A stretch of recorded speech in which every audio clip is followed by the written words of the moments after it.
मैत्रिणींनो, तुमचीसुद्धा पैंजणं माझ्या पैंजणीसारखे काळवंटलेले आहेत का? आणि आता हे पैंजणं घालणार कसे?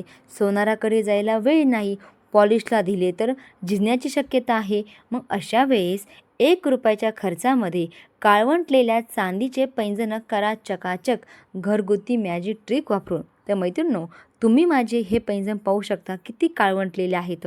पण फक्त 5 मिनिटामध्ये मी घरच्या घरी इतके सुंदर चकाचक करणार आहे की सोनारालासुद्धा विश्वास बसणार नाही की हे घरीच धुवून काढलेले आहेत ते. चला मग व्हिडिओला सुरुवात. मैत्रिणींनो, स्वागत करते माझ्या यूट्यूब चॅनलमध्ये. मी आहे प्रज्ञा. प्रत्येक महिलांकडे एक तरी चांदीची वस्तू ही असतेच. मग ते जोडवे असतील किंवा पैंजण हे प्रत्येक महिलांकडे असतातच. होममेकर असू द्या किंवा वर्कर असू द्या, तिच्याकडे पैंजण ही असतातच. जेव्हा आपण सोनाराकडून ते पैंजण खरेदी करतो, एकदम चकाचक आणि पॉलिश केलेले असतात, परंतु कालांतराने ते पैंजण काळवटतात किंवा काळे पडतात. त्यामागचं कारण असं असतं की जेव्हा आपण ते पैंजण परिधान करतो, आपल्या शरीरामध्ये उष्णता जेव्हा बाहेर फेकली जाते, तेव्हा चांदी ती कॅप्चर करते आणि त्यामुळे आपले जे पैंजण असतात ते काळे पडतात.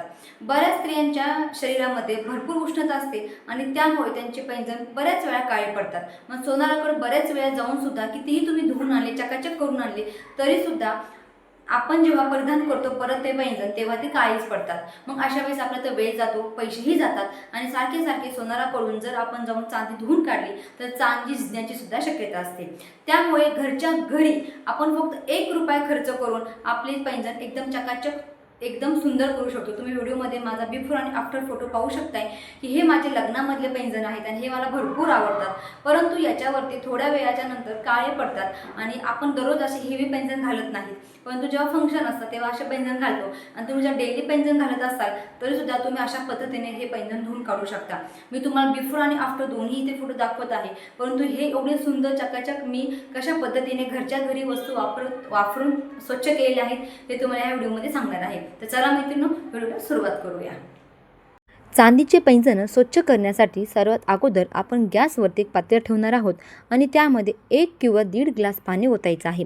तुम्ही चांदीचे पैंजणाबरोबर तुमची जोडवीसुद्धा धुवून काढू शकता किंवा तुमची जर चांदीची अंगठी असेल तीसुद्धा तुम्ही या पाण्यासोबत धुवू शकता. एकंदरीत काय, जर तुमच्याकडे जेवढ्या चांदीच्या वस्तू आहेत त्या तुम्ही एकदाच अशा पद्धतीने धुवू शकता. तर इथे मी माझ्या पैंजणासाठी 1.5 कप पाणी घेतलेलं आहे आणि या पाण्यामध्ये आपल्याला एक मॅजिक सिक्रेट टाकायचं आहे आणि हे आपल्या घरी किचनमध्ये सहजपणे उपलब्ध असतं. पाणी थोडं कोमट झालं की त्यामध्ये आपल्याला मॅजिक सिक्रेट टाकायचं आहे आणि ते सिक्रेट आहे, आपण कपडे धुण्यासाठी जो कोणताही सोडा वापरतो तो सोडा आपल्याला या पाण्यामध्ये 1 चमचा टाकायचा आहे. धुण्याचा सोडा हा चांदीवर साचलेली जी काही घाण असते ती काढून टाकण्यासाठी मदत करतो. आता यानंतर थोडंसं याला मिक्स करून घ्यायचं आहे.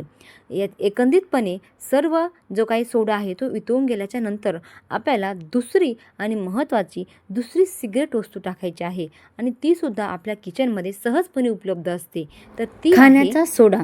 हो मैत्रिणींनो, खाण्याचा सोडा आणि धुण्याचा सोडा एकत्रित आले की एकंदरीत एक रासायनिक प्रक्रिया सुरू होते जी चांदीवरचा काळवटपणा खेचून काढण्यासाठी मदत करते आणि आपली चांदी स्वच्छ होण्यासाठी मदत होते.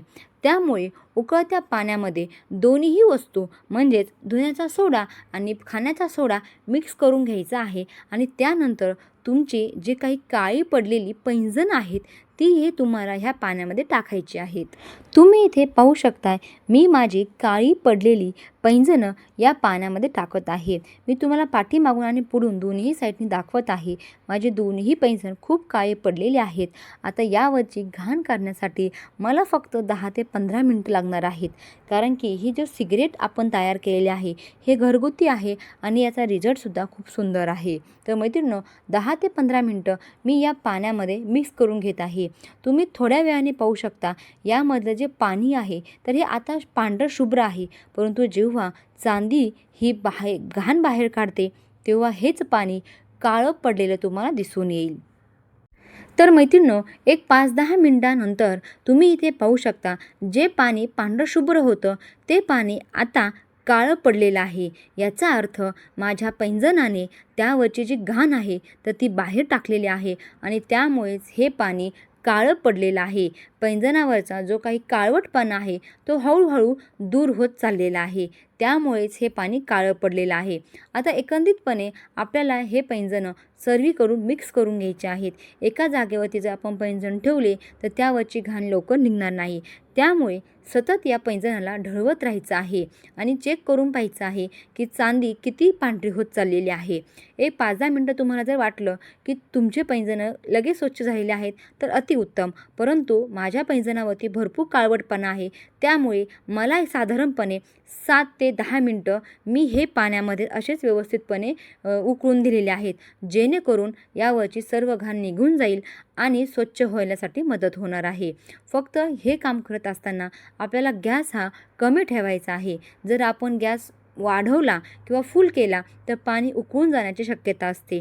त्यामुळे सावधगिरीपणाने तुम्ही कमी गॅस करायचा आहे आणि सतत याला ढवळत राहायचं आहे आणि चांदी ही उकळून द्यायची आहे. साधारणपणे 7 मिनिटानंतर मी गॅस बंद केलेला आहे आणि पकडीच्या साहाय्याने हे काळं झालेलं पाणी बेसिंगमध्ये वतून देत आहे. मी डायरेक्ट पैंजण बाहेर काढले नाहीत, कारण की पैंजण हे गरम झालेले आहेत आणि चटका बसण्याची शक्यता आहे. त्यामुळे मी हे पाणी बेसिंगमध्ये डायरेक्ट ओतून देत आहे. तुम्ही पाहू शकताय की पाणी किती काळं झालेलं आहे. जर तुम्ही महिन्यातून 1-2दा जर अशा पद्धतीने पैंजण स्वच्छ केले तर जास्त तुमच्या पैंजणावरती काळवटपणा चढणार नाही. परंतु जर तुम्ही बऱ्याच दिवसाचे तुमचे पैंजण काळवटलेले असतील तर मात्र तुम्हाला पुढची प्रक्रिया करायची आहे. तुम्ही माझे पैंजण पाहिले आहेत की किती काळे पडलेले आहेत, पण आता एवढी प्रक्रिया करून सुद्धा यामधला जो पूर्णपणे घाण आहे तर ती निघलेली नाही आहे. तर आता मला पुढची प्रक्रिया मैत्रिणींनो, तुम्ही इथे पाहू शकताय पैंजण हे 50% स्वच्छ झालेले आहेत, कारण की माझे बऱ्याच दिवसाचे हे पैंजण काळवटलेले होते. त्यामुळे यावरची पूर्ण घाण निघलेली नाही आहे. धुण्याचा सोडा आणि खाण्याच्या सोड्याने पाहिजे असं काम इथे केलेलं नाही. त्यामुळे आता मला पुढची स्टेप करणं खूप गरजेचं आहे. तुम्ही इथे पाहू शकताय पाहिजे असे पांढरे शुभ्र माझे पैंजण झालेले नाही आहेत. आता पुढची स्टेप काय आहे जाणून घेऊयात. पैंजणावरची जी काही बारीक नक्षीकाम असते त्यावरची घाण सहसा निघत नाही. यासाठी आपल्याला ब्रशचा वापर करायचा आहे आणि या ब्रशच्या साहाय्याने आपल्याला आपले पैंजण स्वच्छ करायचे आहे. त्यासाठी मी इथे एक साबण घेत आहे. हा रिन साबण आहे कपडे धुण्याचा. तर याच्या साहाय्याने मी माझे पैंजण स्वच्छ करत आहे. तुम्ही व्हिडिओमध्ये पाहू शकता की मी पैंजणाच्या कानाकोपऱ्यामध्ये जाऊन जिथे जिथे काळवटपणा मला दिसत आहे तिथे तिथे जाऊन मी या ब्रशच्या साहाय्याने माझे पैंजण स्वच्छ करत आहे, जेणेकरून यावरची घाण सहजासहजी निघून जाईल आणि जे बारीक नक्षीकाम असतं त्यात अडकलेली घाण या ब्रशच्या साहाय्याने पूर्णपणे निघून जाईल. त्यामुळे मागून आणि पुढून दोन्ही बाजूने मी माझे पैंजण स्वच्छ करत आहे. आणि मग काय, ही मॅजिक बघा, फक्त 5 ते 10 मिनटामध्येच काय, सेकंदभरामध्येच माझे पैंजण हे नव्यासारखे चमकणार आहेत. ब्रशच्या साहाय्याने मी माझे पैंजण स्वच्छ धुवून काढलेले आहेत आणि तुम्हाला इथे मी दाखवते की यावरचे जे काही बारीक नक्षीकाम होतं त्यावरची घाण पूर्णपणे निघून गेलेली आहे आणि आता माझे पैंजण एकदम नव्यासारखे चमकत आहेत. मी तुम्हाला दोन्ही पैंजणमध्ये फरक दाखवते. हा जो खालचा पैंजण आहे तर हा मी ब्रशच्या साहाय्याने धुतलेला आहे, परंतु वरचा जो पैंजण आहे तो फक्त पाण्यामध्ये धुवून काढला होता. तर तुम्ही दोन्ही पैंजणमध्ये फरक पाहू शकताय. खालचा पैंजण जो आहे तर तो छान चमकत आहे आणि वरचा पैंजण अजूनही काळवटलेला आहे. तुम्ही व्हिडिओमध्ये पाहू शकताय. मी तुम्हाला थोडं झूम करून दाखवत आहे. तुम्ही इथे पाहू शकताय की माझी जी खालची कोयरी आहे तर यावरची पूर्णपणे घाण निघलेली आहे, परंतु वरची कोयरी अजूनही काळवंटलेली आहे, काळी आहे. याचाच अर्थ आता इथे मला ब्रशची मदतीची गरज आहे. खालचा पैंजण जेव्हा मी ब्रशच्या साहाय्याने धुतला तेव्हा त्यावरची पूर्ण घाण निघालेली आहे. दोन्ही कोयऱ्यांमध्ये आणि दोन्ही पैंजणमध्ये तुम्ही फरक पाहू शकताय. किती सुंदर पद्धतीने खालचा पैंजण धुवून निघलेला आहे, परंतु वरच्या पैंजणमध्ये अजूनही घाण अडकलेली आहे. आता मी या पैंजणाला ब्रशच्या साहाय्याने छान क्लीन करते किंवा स्वच्छ धुवून काढते. तर इथे मी तो दुसराही माझा पैंजण स्वच्छ करत आहे, कारण की बारीक नक्षीकामामध्ये ब्रशचा वापर हा झालाच पाहिजे. त्याशिवाय आपले जे पैंजण आहे तर ते स्वच्छ होणार नाहीत. मी मागून आणि पुढून दोन्ही साईडनी माझे पैंजण ब्रशच्या साहाय्याने धुवून काढत आहे. आता पहा माझा हा रिझल्ट. तर मैत्रिणींनो, तुम्ही पाहू शकताय की माझे पैंजण अगदी नव्यासारखे चमकत आहेत, जणू एखाद्या सोनाराकडूनच स्वच्छ करून आणलेले आहेत. मोगाशीचे काळे पडलेले पैंजण आता नव्यासारखे चमकत आहेत. यामध्ये आपण कोणतेही महागलेले केमिकल वापरलेले नाही आहे किंवा सोनाराला 1 रुपयासुद्धा दिलेला नाही. तरीसुद्धा हे पैंजण किती छान चमकत आहेत.